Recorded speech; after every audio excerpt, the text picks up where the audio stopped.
Inilunsad nitong Disyembre 9 taong kasalukuyan ang License to Own and Possess Firearms One-Stop Shop Caravan ng Cebu City Police Office sa pangunguna ni Police Colonel George V. Lianan, Officer in Charge sa Gaisano Mall, Cebu City.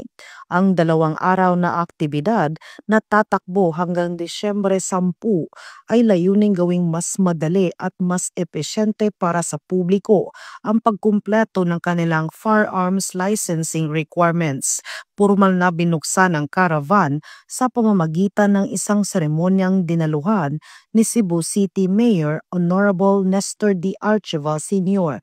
na nanguna sa ceremonial kick-off. Pinuri ng alkalde ang inisyatiba ng CCPO at mga katuwang na ahensya sa pagdadala ng mahalagang serbisyo ng pamalaan ng mas malapit sa mga mamamayan. Idinisenyo ang LTOP One-Stop Shop Caravan para pagsamasamahin sa iisang lugar ang iba't ibang proseso para sa pagkuha, pag-renew o pag-update ng firearm licenses.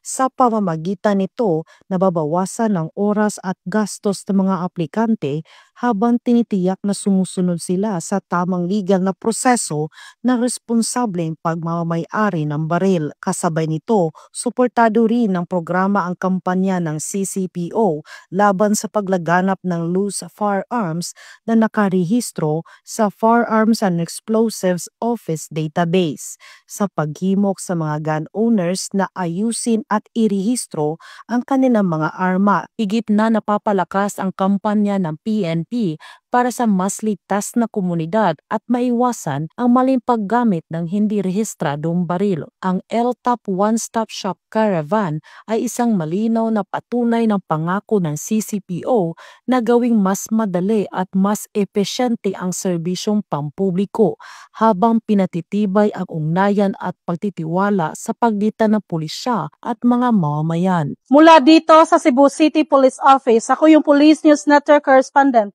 Patrolwoman ni Kia Canedo, alagad ng batas, tagataguyod ng Balitang Pulis.